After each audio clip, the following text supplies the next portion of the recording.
Un, deux. Le mot du jour en roumain, c'est pupici. Et pupici, ça veut dire bisous, câlin. Pupici, pupici. Bah pupici la team. Pupici la team. Pupici la team et bienvenue dans ce nouvel épisode. On s'était quitté à Bucarest où vous aviez fait la connaissance de Luna et j'allais monter dans mon premier bus de nuit du voyage. Bon, le bus de nuit c'était pas dingue. Bon, le sommeil est pas top, mais surtout en fait le passage de la frontière il est un peu chiant parce qu'il se passe entre 4h et 5h du matin et en fait il faut sortir à 3 reprises. Après 12 heures de route, j'arrive à Istanbul en Turquie. Tout est nouveau et j'avoue je suis un peu déboussolée. Et là, les événements aléatoires ont commencé en grande pompe. Donc en gros pour Istanbul je fais un couchsurfing et mon hôte qui s'appelle Batou il m'avait dit ouais bah écoute quand tu seras là il y a aussi 2 Français qui seront là. Et dans le bus il y avait un couple de Français. Et du coup, je me dis, non mais imagine, c'est eux qui logent chez le même mec. Et truc de fou, et bah ouais, je vous le donne dans le mille, c'était bien eux. Donc incroyable. Dans le dernier épisode, je vous parlais d'une application qui a changé le cours de mon voyage. Et cette application, c'est Couchsurfing. Le concept, c'est de mettre en relation des personnes qui cherchent un hébergement dans une ville avec d'autres qui ont de quoi accueillir. Et ce que j'adore sur cette application, c'est que c'est pas un échange monétaire. L'hébergement n'est pas payant, mais c'est vraiment un échange humain. L'idée, c'est de passer du temps avec les gens, de créer des liens. Et donc, c'est à Istanbul que j'ai testé cette application pour la première fois et c'était la meilleure décision de mon voyage. J'ai été accueillie par Batou, qui habite dans une maison avec ses parents dans un quartier hyper cool d'Istanbul, côté asiatique. Ah oui, parce que Istanbul a la particularité d'être à cheval entre les 2 continents. Une partie de la ville est sur le continent européen et l'autre sur le continent asiatique. Je suis terriblement enchantée par la ville, c'est incroyable.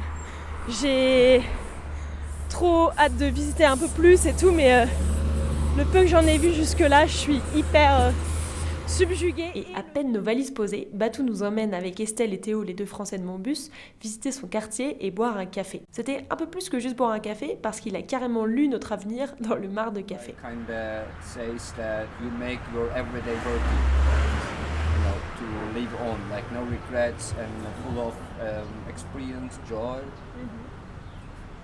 And then you will find one... Et après ça, on a dîné tous ensemble, la table était remplie de victuailles, c'était un vrai festin. Je suis restée 4 nuits chez Batou et ce premier jour a donné le ton. Beaucoup de rencontres, beaucoup de nourriture. Et Batou nous a même organisé un workshop pour apprendre à faire des dolmas. Then the first thing you do is rolling the bottom side inside, okay? Then you kind of squeeze it like this. Okay, so you start rolling just a little bit.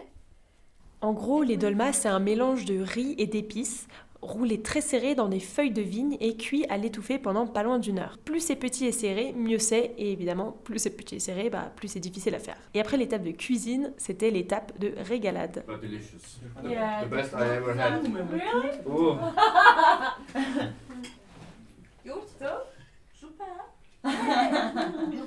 Et on a fini la soirée en faisant un jeu devine-tête. Le concept, c'est que chacun a un mot sur le front qu'il doit deviner en posant des questions auxquelles il faut répondre par oui ou par non. Et c'est pas forcément facile en fait de jouer à ça dans un contexte international, car il faut aller être sûr que tout le monde connaissait les personnages en question. Am I a concept? Ouais. Good question.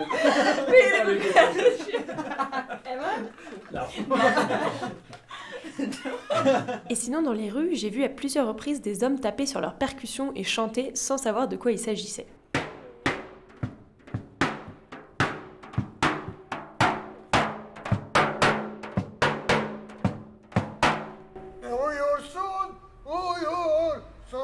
J'ai appris par la suite qu'il s'agissait de personnes qui passaient pour annoncer la fin du jeûne du Ramadan. Donc la Turquie est un pays musulman et j'y étais pendant le Ramadan. Pendant 30 jours, les musulmans sont tenus de jeûner jusqu'au soir et l'heure précise change en fait tous les jours. Le moment où le jeûne est rompu s'appelle l'iftar. Et le monsieur qui tape sur son gros tambour prévient donc que l'iftar arrive.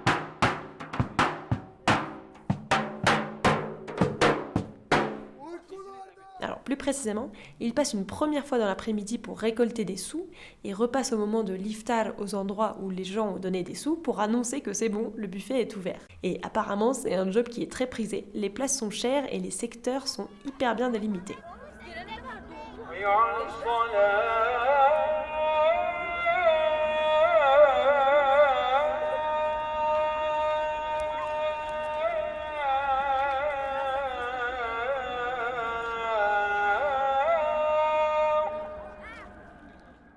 Bon bah ça, vous alliez pas y couper, hein. Vous l'avez sûrement reconnu, c'est l'adhan, l'appel à la prière par le muezzin.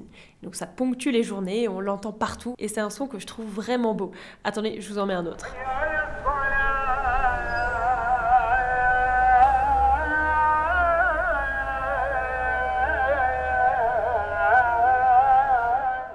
Sur mes quelques jours à Istanbul, j'ai visité différents quartiers de la ville et jamais seule. Avec ma famille, on a habité 1 an à Istanbul. Alors j'étais trop petite pour m'en souvenir, mais mes parents ont gardé de cette époque des amis ici que j'ai rencontrés. D'abord Véronique. Bonjour. Cheveux blonds, là, ça marche. Je t'ai repéré de loin. Parfait. Enchantée, Eh ben, Véronique. enchantée. Je sais pas, la dernière fois, c'était Moi, quand je on te s'est vu. toute petite, alors je sais pas. J'étais venue à Nété, à Pornichet. Elle m'a fait visiter le quartier de Karaköy et emmener déjeuner au musée d'art moderne vu sur le Bosphore. C'était vraiment très chic. Eh ben, bienvenue à Istanbul, t'es pas revenue depuis Merci que... beaucoup. Non, je suis pas revenue. Alors on était revenus pour les 10 ans de Mathilde. Et avec Murat, ami de mon père, j'ai arpenté le centre plus touristique de la ville. On a notamment vu le Grand Bazar et la Mosquée Bleue.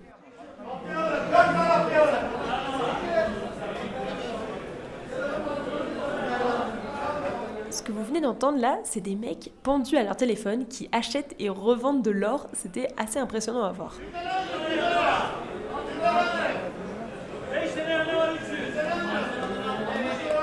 Alors je vous ai dit que Batou habitait du côté asiatique de la ville. Et donc pour aller dans le centre touristique et à Karaköy, qui sont du côté européen, il faut prendre le ferry pour 20 minutes. Et ça fait une traversée vraiment magique. Bon,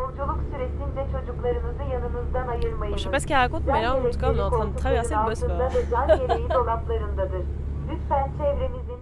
Et enfin, j'ai aussi visité le quartier de Kadıköy en compagnie de Harun, rencontré sur Couchsurfing.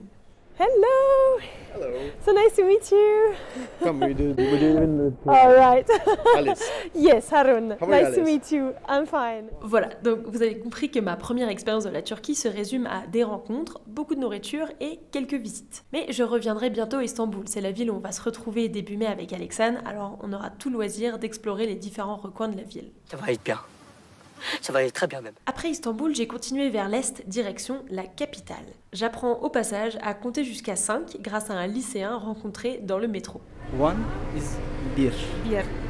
Bir. Bir. İki. İki. Üç. Dört. Dört. And five.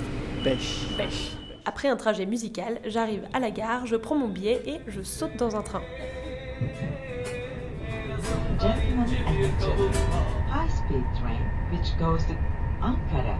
Thank you for choosing Turkey Republic State Railways Transport Corporation. Me voilà donc à Ankara, capitale de la Turquie. C'est la capitale du pays depuis 1923 et pas facile d'avoir le titre après qu'il a été porté pendant des années par Istanbul, une ville si mythique et si fascinante. On m'avait même dit que l'arrêt n'était pas nécessaire, me décrivant une ville sans grand intérêt. Pourtant, en vrai, j'ai aimé les 2 jours que j'y ai passés. Donc en venant en Turquie, je retrouve une façon de traverser les rues qui est plus à la française. Donc là par exemple, il y avait des feux rouges pour tout le monde, les voitures et les piétons, mais tout le monde passait. Donc c'est vraiment une question de qui arrive à s'imposer. Celui qui arrive à s'imposer passe. J'ai adoré me balader dans les rues, notamment du centre historique, même si c'était un peu vide au moment où j'y étais.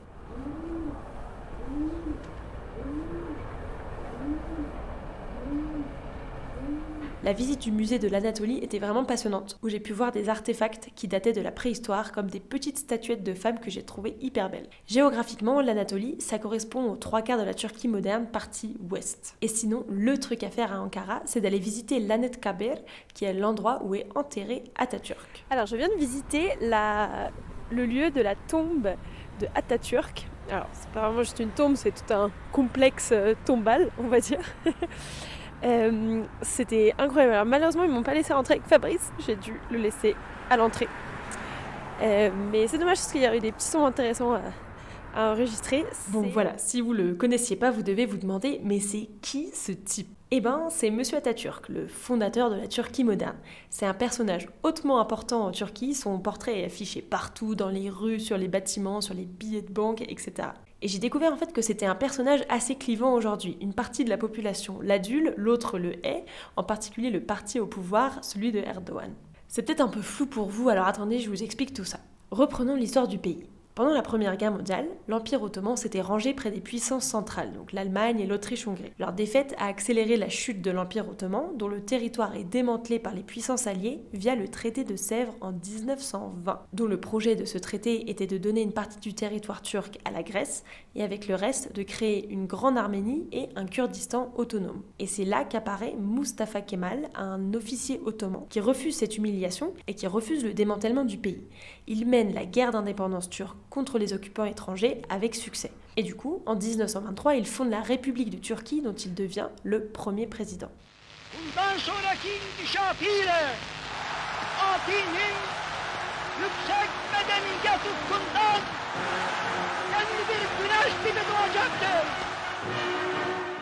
Donc son objectif, c'est d'occidentaliser et de moderniser la Turquie. Et du coup, première chose, il déplace la capitale à Ankara et il entreprend d'immenses réformes. Il abolit le sultanat et le califat, il instaure un État laïque, le terme est important. Il modernise l'administration, il modernise le système éducatif et le droit, il change les codes vestimentaires, il adopte l'alphabet latin. Ce dernier point est complètement fou. Du jour au lendemain, il décrète que ce n'est plus l'alphabet arabe qui doit être utilisé, mais l'alphabet latin. Et donc tout le monde a dû se mettre à apprendre ce nouvel alphabet. Et ce qui a favorisé son adoption, c'est qu'en fait une grande partie de la population était analphabète. Mais bon, quand même, c'est dingue. Oh non, mais c'est dingue cette histoire! Un autre élément qui découle d'Atatürk, l'adoption des noms de famille. C'est lui qui a instauré le même système de nom de famille que celui qu'on connaît chez nous. Et ce sont les personnes qui entouraient Atatürk qui ont choisi de l'appeler comme ça. Et Atatürk, ça signifie littéralement « père de la Turquie ». Vous comprenez donc l'importance du personnage. Mais toutefois, en fait, ça reste un personnage clivant, notamment par la brutalité avec laquelle toutes ces nouvelles réformes ont été appliquées. On lui reproche aussi d'avoir effacé l'héritage ottoman et d'avoir opprimé les religions. Et oui, parce que je vous ai dit qu'il avait voulu faire un État laïque. Et ce dernier point explique pourquoi le parti au pouvoir, très religieux, n'aime pas Atatürk. En parlant du parti au pouvoir, vous avez sûrement entendu parler des manifestations en cours en Turquie. L'arrestation du maire d'Istanbul notamment. Une foule immense dans les rues d'Istanbul. Ils étaient 300 000 hier soir à en croire l'opposition. Ils n'acceptent pas l'arrestation du maire de la ville, accusé de corruption et de lien avec le PKK, un parti considéré comme terroriste par le pouvoir turc. Istanbul elle-même résistera. En fait, des centaines d'autres personnes ont aussi été arrêtées et tout est évidemment en opposition au pouvoir. Alors j'ai quitté Istanbul le jour même des arrestations. J'ai pu constater qu'Instagram marchait très mal ce matin-là et apparemment à quelques heures près, j'aurais même pas pu quitter la ville en train parce que toutes les voies ont été bloquées. Alors de mon côté, j'ai vu des manifestations à Ankara et le déploiement de gros dispositifs policiers, mais pas spécialement plus que ça. Si ces événements-là ont pas mal été médiatisés, ce type d'arrestation de l'opposition est malheureusement monnaie courante en Turquie, avec un parti au pouvoir qui est tellement puissant qu'en fait c'est quasiment impossible de s'élever contre, ils ont toujours plusieurs coups d'avance. Et c'est le moment parfait pour vous présenter Yelmaz, mon hôte couchsurfing à Ankara. J'ai soif. Today I was like, whatever I think, I was thinking how to say in French. Ah, nice! Remember. It's easier when you think, it's easier when you write and read. Donc il est actuellement serveur dans un bar et il a travaillé pendant 10 ans comme assistant parlementaire. Il travaille aussi comme traducteur d'essais philosophiques. C'est vraiment une pointure. Alors niveau politique du pays, il en connaît un rayon et il m'a expliqué pas mal de choses. Lui, il est assez désillusionné de l'avenir et des possibilités de sortir de ce parti islamo-conservateur d'Erdogan qui s'appelle l'AKP. Görüşün bir eremi kızıtlı beralani vardır. Lovely. I understand nothing. No. No, nothing. Really? No. Oh, come on. Bon, et là c'est Yelmaz qui se moque de moi alors que j'essaye de lire un texte en turc. Comme je vais passer un peu de temps en Turquie, j'ai installé Duolingo sur mon téléphone et je m'astreins tous les jours à bosser mon turc. Bon, va falloir un petit peu plus de temps avant que ça porte ses fruits, mais je me donne à fond. Bon, et après on a fini la soirée en musique.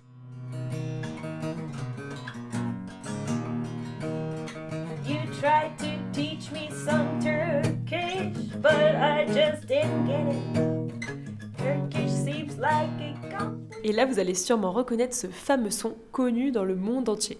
Bon, peut-être j'abuse un peu monde entier, mais voilà.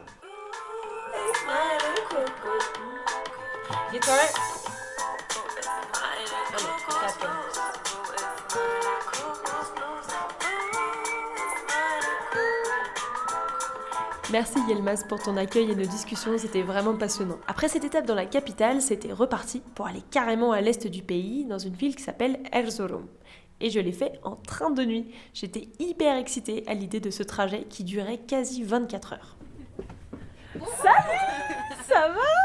Yeah, trop cool! Vous êtes... Et surtout, et ça c'était le mieux, j'ai retrouvé dans ce train Estelle et Théo, que j'avais rencontrés à Istanbul. Ils étaient allés quelques jours dans les Cappadoces et on prenait exactement le même train, le même jour, et j'étais trop contente de les retrouver. On a pu être à 3 dans la même cabine, c'était vraiment chouette. Estelle et Théo, eux, ils ont pour projet d'aller jusqu'en Mongolie sans prendre l'avion, et ils passent par la Russie. Et dans le train, on a rencontré 5 autres Français, dont 3 qui allaient aussi beaucoup plus loin au Vietnam. C'est un délire apparemment très franco-français de vouloir se déplacer loin sans prendre l'avion, et franchement, j'en suis hyper fière, parce que quand on sait le coût environnemental d'un déplacement en avion, bah, on peut prendre du temps pour penser les choses autrement. Bonjour messieurs dames, c'est pour le contrôle des tickets s'il vous plaît. Ah mince, on a échangé de cabine. J'espère que ça ne dérange pas. Alors, ça me dérange pas ça. C'était hyper chouette de rencontrer d'autres Français, on a pu se faire des petites parties de président pour passer le temps. Je me couche. Bye. Toi aussi Bye. Yes. C'est Madame de cœur, ça fait toujours de l'effet.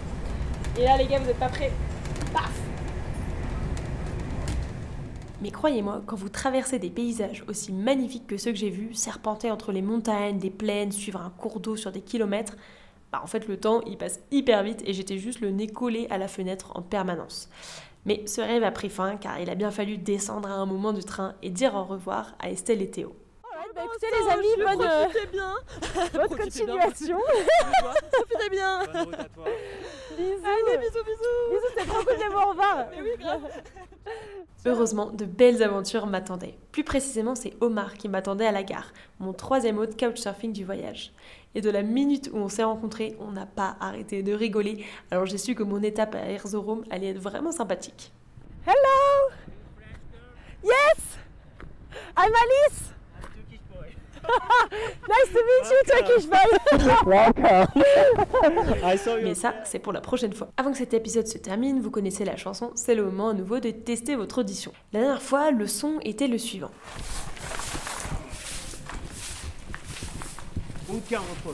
Un peu plus dur que les autres, mais franchement vous avez été nombreux à trouver et félicitations. C'était bien le bruit de quelqu'un qui passe le balai dans la rue. Et j'ai choisi d'enregistrer ce son parce que je voulais en profiter pour vous expliquer à quoi ressemblait le balai. Pas du tout un balai comme on a par chez nous. Le balai en fait c'était des branches d'arbres rassemblées ensemble qui servaient à balayer les rues. Et tous les agents municipaux avaient ce type de balai. Voilà, ça m'a vraiment étonnée de voir à quoi ça ressemblait.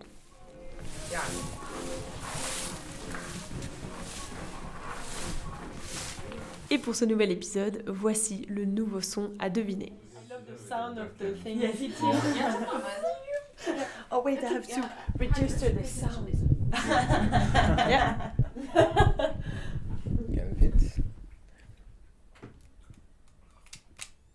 I hope I don't shake it too much. Voilà, bon courage, j'attends vos réponses par message. Merci beaucoup d'écouter cet épisode jusqu'au bout, ça me fait hyper plaisir. Et n'hésitez pas à m'envoyer des messages, ça me fait encore plus plaisir. Je vous fais des gros bisous et je vous dis à bientôt. Mouah.